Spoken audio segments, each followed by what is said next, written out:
Muito obrigado, professor Rodrigo. Fala bastante esclarecedora, profunda, e sem citar nos remete ao grande educador Paulo Freire, que nos ensinou que não é possível ter educação sem tomada de posição. Qualquer atividade que trabalhemos em sala de aula, ela é contra ou a favor de determinada concepção, determinado projeto de sociedade, determinada visão de mundo. E essa discussão do Rodrigo foi muito importante dentro dos propósitos da nossa mesa redonda, que inclusive é uma tomada de posição. Quando sugerimos para iniciar a conversa a professora Patrícia, foi pensando na questão de gênero, não ideologia de gênero, mas na questão de gênero, a única mulher na mesa. E o professor Rodrigo fez questão de dizer, eu por questão racial. E agora, por questão, a gente vai dizer assim, que é importante, né, a participação da educação básica aqui, a discussão.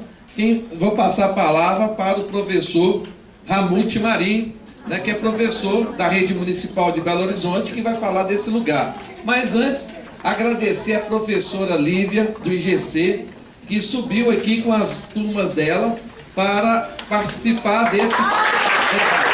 Obrigado, professora.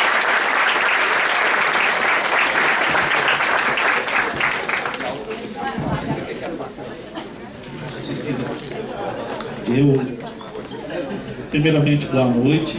Fiquei preocupado quando ele falou, chegou na minha vez, não, ele fez questão de ressaltar a discussão. Pensei que ele ia falar ou que eu era bolivariano, ou do Hamas, ou então a questão da gordofobia, né?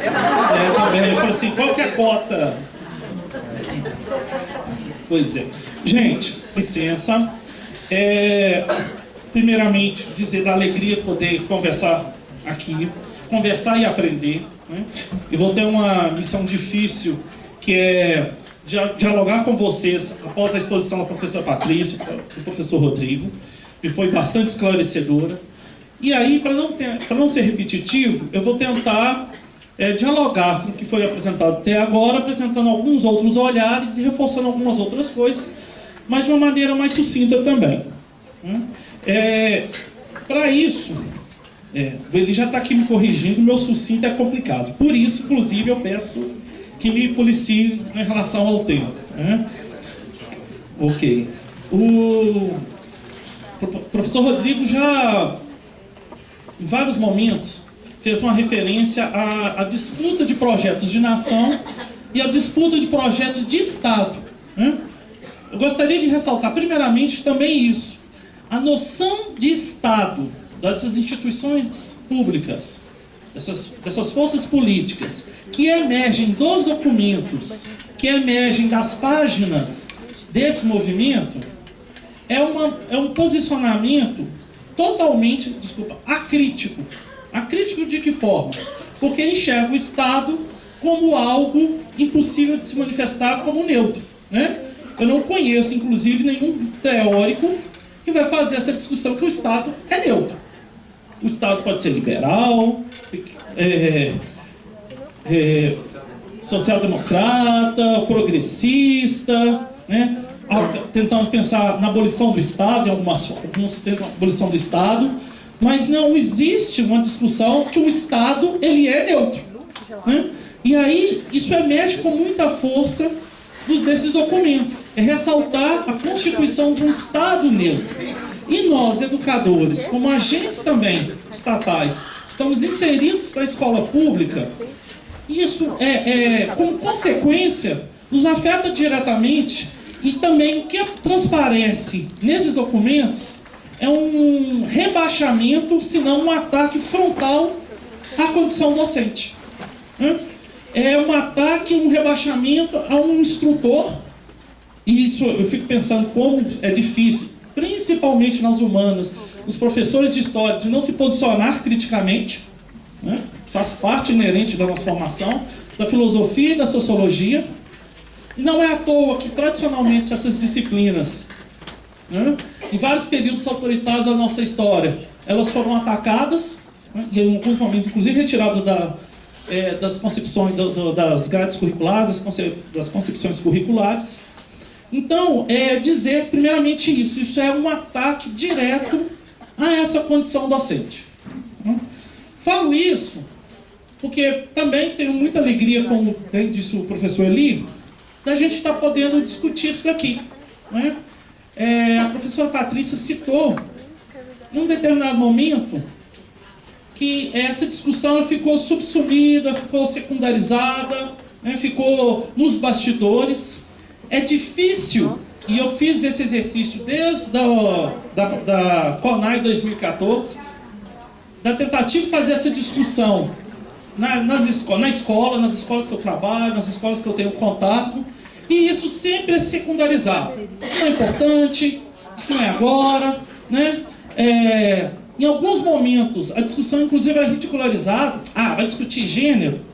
Isso não tem problema, não. Não, isso não passa, não tem discussão. E parte também desse alinhamento das pessoas que estão envolvidas, os professores, os educandos, também o crescimento desse movimento também se explica por conta desse nosso alinhamento a essa discussão. Né? E quando eu falo nosso, entendendo nós educadores. Vou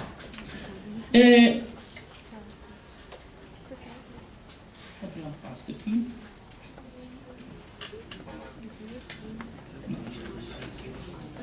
Tá. A primeira coisa, também na hora que eu estava conversando, pensando sobre a nossa conversa, né, eu visitei as páginas, eu já visito há algum tempo, também com bastante antiácido, e aí eu queria primeiro destacar, para mim, algo que não é tão normal assim. Quando a gente procura no Facebook, os dois principais grupos que estão fazendo essa discussão é o grupo Escola Sem Partido, né, e o grupo, também citado pela professora Patrícia, Professores contra o Escola Sem Partido. Se a gente for olhar, né, eu sei que isso não tem um caráter empírico, mas é indicativo, é simbólico. O Escola Sem Partido, ele contava hoje, isso é um print de hoje à tarde, com um pouco mais de 47 mil curtidas. O movimento Professores contra o Escola Sem Partido, a metade, menos da metade, 22 mil. Pode-se argumentar, né, que o movimento Escola Sem Partido, ele tem mais admiradores de pessoas que não estão inseridas na escola. Isso nos comentários é muito forte, né? E que o movimento, a página Professores contra o Escola Sem Partido, concentra em grande parte professores que estão inseridos, que estão de alguma forma com esse debate. Mas mesmo assim, né, essa disparidade nos informa de alguma coisa. Nos informa, né, na minha avaliação, que esse movimento, que não é de hoje, já tem um tempo, pelo menos uma década, e que como movimento, né, ele também é mutável, ele tem um ponto, um núcleo que não se altera, que é essa da diminuição dos direitos e do ataque, uma percepção conservadora, digamos assim, da escola e da sociedade. Isso não se altera. E nós não estamos, até o momento, conseguimos trazer à baila essa discussão para as nossas escolas, para a nossa sociedade. Né? Quando eu falo, e a professora Patrícia e o Rodrigo também tocaram nesse assunto, que é o movimento, e esse movimento ele é mutável, eu queria destacar um pouco isso, até do que eu percebi dessa documentação e também do que nós vivemos há pouco, na semana passada, na discussão do Plano Estadual de Educação. Né? Ficamos lá quarta, quinta e sexta. Quinta, o grupo no qual estava terminou atividades 22 horas e 47 minutos. Né? A professora Annalise teve esse prazer de conduzir esse trabalho. Na sexta-feira, que a atividade estava prevista para acabar às 17 horas, ela acabou às 22. Na entrega lá foi quase 23 horas também. E estava também, nós aqui hoje contamos bastante pessoas que estavam lá, e, inclusive esse passo em partido, mas a gente faz a discussão, sem problema, né? Mas, opa, bacana. Então, essa discussão ela estava muito forte, ela foi muito forte no plano estadual, e foi a primeira vez em que, de um certo sentido, houve um escancaramento, né, pelo menos para trazer disso, eu diria, para a rede estadual, mas também uma inserção grande na mídia, de acompanhamento, que esse debate já está posto e ele é bastante tenso. Em Belo Horizonte, nós, principalmente ano passado, nós tivemos algumas audiências públicas, né? E entre essas audiências públicas para aprovação do Plano Municipal de Educação, as que se destacaram eram justamente aquelas em que se discutiu esse conceito. Não, na verdade não esse conceito, né? Esse recurso narrativo chamado ideologia de gênero. Eu estou falando de recurso narrativo porque não estou inventando, basta procurar as gravações da Câmara Municipal de Educação. Nós tivemos ilustres deputados, primeiro que falou isso com todas as letras, né, com todo o orgulho do mundo, que a ideologia de gênero era uma coisa inventada pelo Marx. Né? Tá lá, né? Tem hora, seu Marx, tem hora que pula do túmulo. Na mesma mesa, né, existe um outro deputado, não, mas eu conheço o autor disso. Se eu não me engano, era o próprio Eros Biondini. Eu conheço o autor dessa ideologia de gênero e que tem... E falava lá o que o cara estava defendendo, que esse deputado estava defendendo. Tinha uma terceira posição. Eu estou falando isso, claro que esse argumento ele se refinou com o tempo, mas era muito claro que não existia, na verdade, uma conceituação sobre essa ideologia de gênero. É uma negativa, principalmente em relação ao conceito, na verdade, aos direitos, à busca de direitos pela população LGBT. O que mais incomoda, com certeza, é justamente essa sigla. Nós tivemos uma prova dessa no Plano Estadual de Educação. Aparecia lá, e no campo da EJA, no grupo da EJA, isso foi muito forte, que apareceu em vários momentos, aparecia a sigla, era uma enxurrada de destaque, de disputa, destaque, né? E algumas das vezes com algumas defesas estranhíssimas para falar na defesa do direito das crianças. Em um determinado momento, o pessoal disse, mas a gente está falando de EJA, mas nós não queremos que erotize as nossas crianças. Né? Quem estava lá e que acompanhou sabe disso. Chegou um ponto que eu já está gente, pelo amor de Deus, a gente está falando de EJA. Não que a gente ache que as crianças estão sendo erotizadas, mas a questão aqui que se fazia um papel, uma exceção a todo momento, falar em defesa do direito das crianças. Não vamos erotizar as nossas crianças. Né? Isso apareceu muito fortemente. E também eu estava conversando com alguns colegas, principalmente no grupo, e nós ouvimos algumas falas fortes, que o grupo, né, que estava discutindo educação de jovens e adultos, educação prisional, estava tirando dinheiro das crianças com deficiência e aplicando na história, a palavra é essa, na história da humanidade, que seriam a população em situação de privação de liberdade. Né? O argumento é que isso aí não tem que se gastar dinheiro com essa corja, não, porque a gente está gastando dinheiro com quem não deve, porque irremediavelmente já está perdido.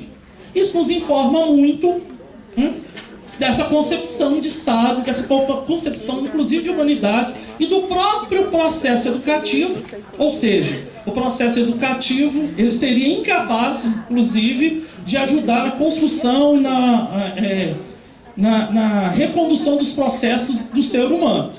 Errou uma vez, meu filho, você está lascado, resto da vida vai para casa. Tá? Voltando um pouco, eu falei um pouco dessa fluidez.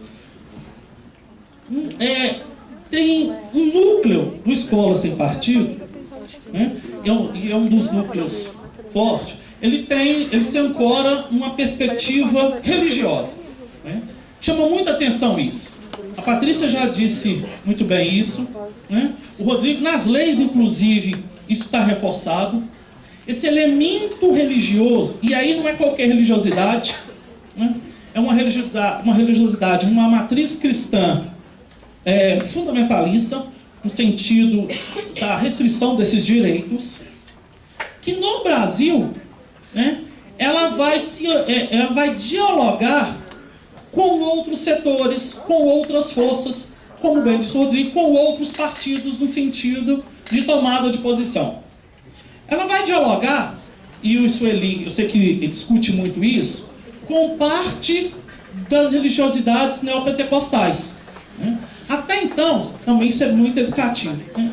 A gente costumava ouvir de orelhada, né? E desculpe, eu não estou diminuindo de maneira nenhuma essas pessoas, que isso era coisa de evangelho, né? Até um termo que circula na internet, a internet é mestre de fazer essas desqualificações. Isso é coisa de evangélico, né? Como se essa responsabilidade é coisa de evangélico. No caso brasileiro, a matriz, essa organização, ela está muito ligada à renovação carismática, à Opus Dei, né, à Igreja Católica. Inclusive, muitas dessas lideranças, não só em Minas, mas também de outros estados, né, se assumem abertamente como católicos, né, protetores da família, da concepção à morte natural. Isso é frase literal. Também, no Brasil, é interessante que parte das pessoas que curtem a página do Escola Sem Partido, e também a gente observa que age em defesa desse movimento, é o que eu denominei, mas na verdade, de ultraliberais. Nós temos aí partidários do Partido Novo, que defende abertamente a redução do Estado, o Estado mínimo, mas mínimo menor que o mínimo do FHC, para fazer uma brincadeira, mas o Estado realmente mínimo, né?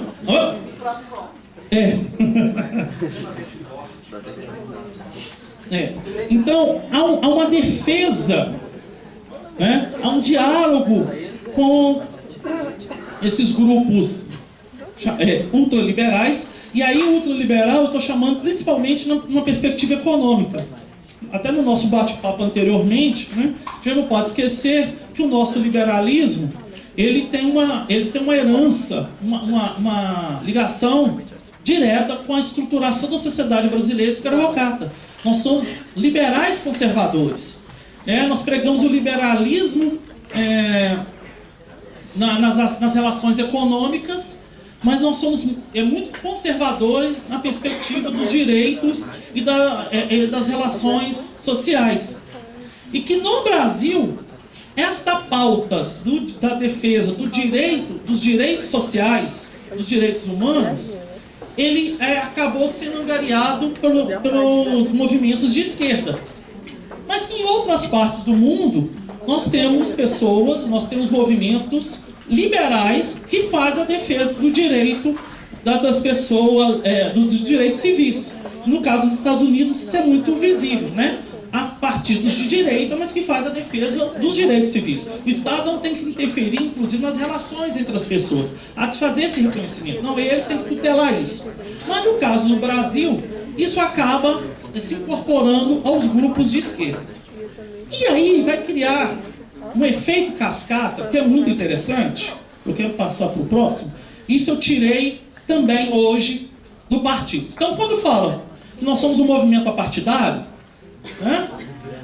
Pode até ser um movimento apartidário, mas é um movimento apartidário que tem um foco, um sentimento, vai articular, vai aglutinar um forte sentimento antipetista. E eu, entendendo o PT, né? E aí não é a defesa do PT, eu acho isso engraçado, inclusive o que eu vou falar, a minha parece cômico, entendendo o PT como um partido comunista, viu, Paulo? Né? Inclusive tinha fato. Né? Marxista cultural, gramsciano, fora comunistas. Então é a ideia do PT, desculpem meus amigos comunistas, como um grande meus amigos comunistas, como um grande partido comunista, né? E, que é perdulário, que é o inchaço do Estado, né? Que quer quebrar a unidade fundamental da sociedade, que é a família, né? E aí vai se usar principalmente de ataques ao que aconteceu na antiga União Soviética, mas também nas, entre aspas, tá? Nas teorias defendidas pelo Gramsci, que o Gramsci nunca falou isso, mas, né, há um grande debate, inclusive uma discussão sobre a influência gramsciana na cultura brasileira, né? Mas esse sentimento, esse antipetismo é um forte aglutinador, né? E ele é tão forte que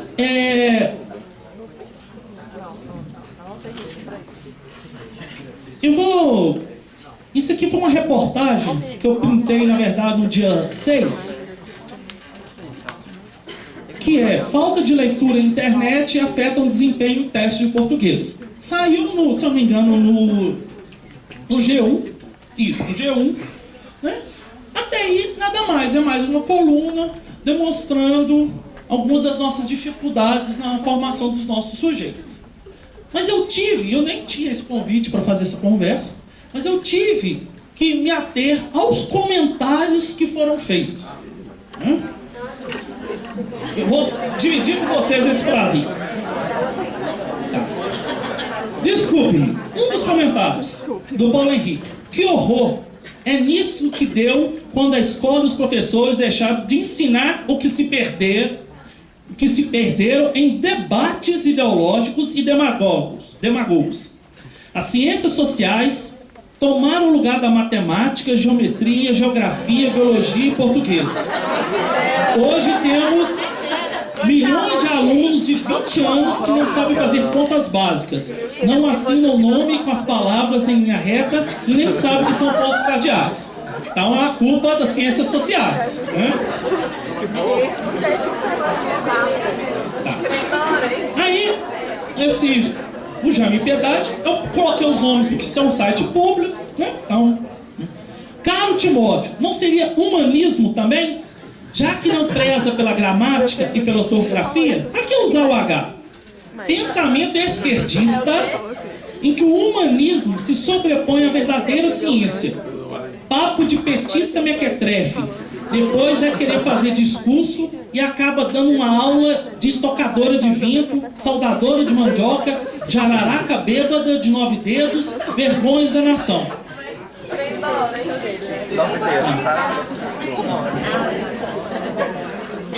Ok, eu vou. Mais um. Esse é o nickname, né, é ótimo. Fodendo Potista. Fodendo. E aí vai falar principalmente de nós aqui, estudantes, professores e estudantes da UFMG. Queriam o quê? Professores de esquerda fanáticos, ensinando nossos filhos. Linha de aprendizado Paulo Freire. Ex-presidente analfabeto. Outra ex que salda mandioca, estoca vento, figura oculta do cachorro atrás, que não sabe formar uma frase e falar em público. Detalhe que ele sabe muito bem formular uma frase, mas tudo bem. O jeito é a volta dos militares ao poder e voltar à cartilha, caminho suave para todos os cursos do primário até o ensino superior. E não esqueçamos da tabuada. Pergunte a alguém recém-formado 10% de 1000 e irão ver por quê. Aí fato é, né? E isso, gente, se fosse exceção à regra, né? Se fosse exceção à regra, seria divertido, mereceria o nosso desprezo. Mas isso é muito comum. Hoje, não sei se vocês acompanharam, o STF acolheu a denúncia contra o Jair Bolsonaro, contra aquele posicionamento que ele teve contra a deputada Maria do Rosário, que ela não ser estuprada, né? Tudo mais, foi acolhido. E mais uma vez eu caí na besteira de olhar os comentários, né? A culpa é dela. A culpa é dela. Entendeu? Ele em nenhum momento falando isso. e que estavam muito preocupados com a politização do Supremo, que agora querem pegar o mito, como é conhecido, querem pegar o mito como compensação por prender toda essa roubalheira do país e outras coisas. O fato é, já para encaminhar aqui para algumas conclusões imprecisas, que nessa construção de tudo que foi dito aqui, eu gostaria de levantar algumas hipóteses, alguns incômodos, na verdade.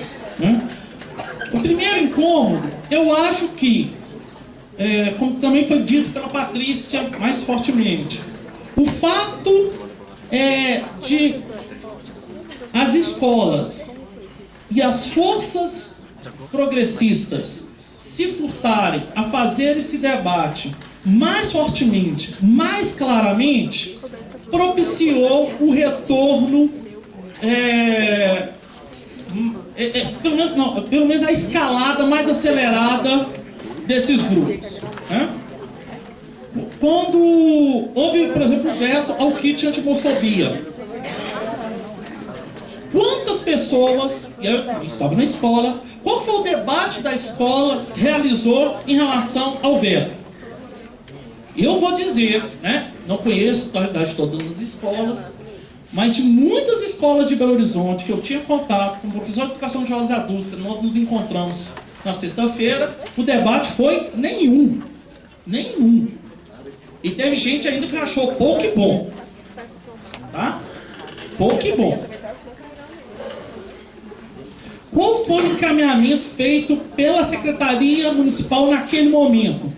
O mesmo do governo federal. Deixa de estar para ver como que fica.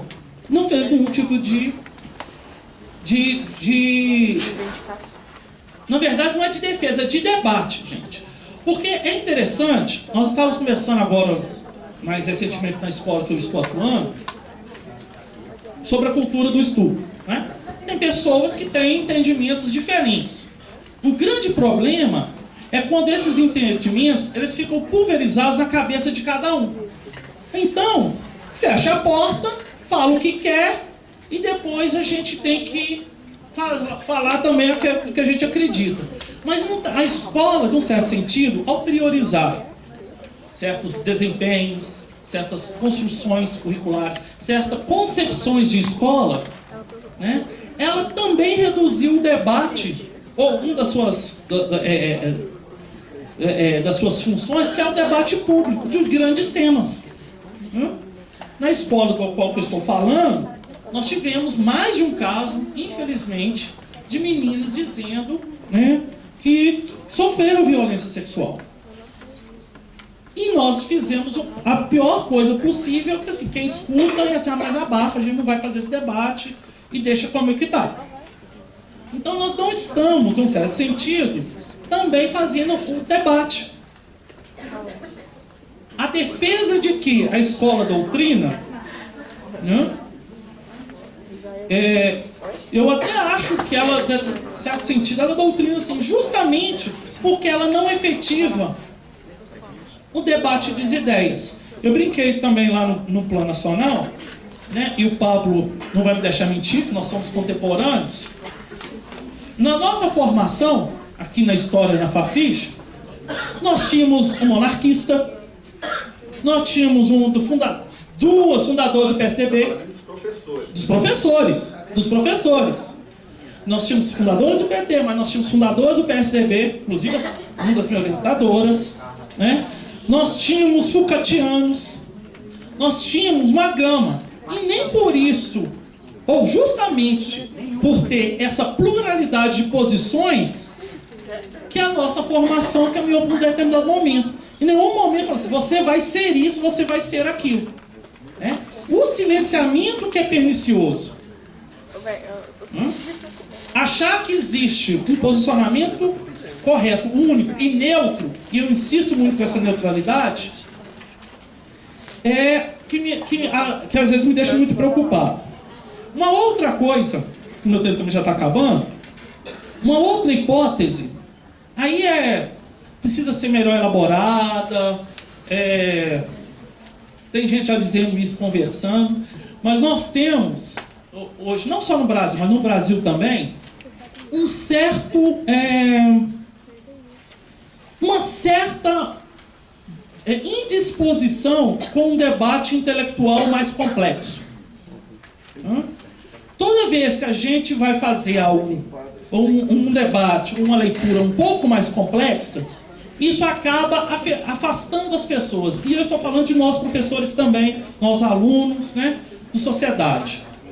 Ao ponto, e a internet ela vai favorecer muito isso, que hoje está muito em voga várias teorias da conspiração, como, por exemplo, me desculpe se tem uma aqui, depois eu posso discutir fisicamente, o pessoal que defende, os terraplanistas, né?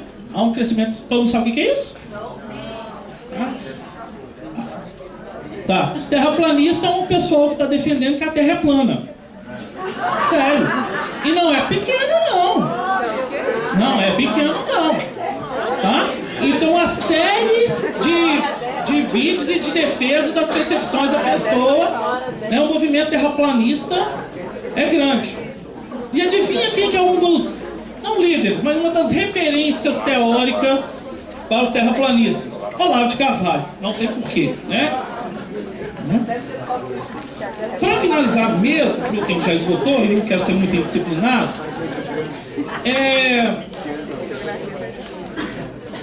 alguns autores, principalmente da ciência política, e eu acho que isso também se articula com a nossa realidade, já estão apontando há algum tempo, né, para o que eles chamam do desapontamento com a democracia, com essa democracia formal, né? Que nessas configurações que nós estamos assistindo hoje, a democracia formal da qual nós conhecemos, ela não está conseguindo dar as respostas para as inúmeras demandas que são constitutivas da sociedade. Né? Existe um descrédito que a democracia, e daí a gente imagina, não só no Brasil, mas a gente começa a entender um pouco porque também essa ideia dos movimentos militares, da volta dos militares. E a última frase, além do agradecimento, também é um descrédito com os governos de esquerda, com as ações concretas desenvolvidas pelos governos de esquerda nas soluções dos seus problemas. Quando o governo de esquerda, que acaba encerrando várias promessas e esperanças, e aí, na sua trajetória, acaba por dizer, é o possível, né? E aí o exemplo, para mim, mais clássico é o que aconteceu na Grécia, recentemente. Não, mas se era o possível a gente já tinha. Então, se não for mais do que o possível, se não for para avançar nesta pauta, qual que é a diferenciação de fato das forças de esquerda, centro de esquerda, centro-direita e por aí vai? A gente bebe na fonte oficial. Tá? Eu quero agradecer a atenção, pedir desculpa ao Eli, aos componentes da mesa, pelos esses minutos a mais, e depois a gente continua a conversa no debate. Obrigado, gente.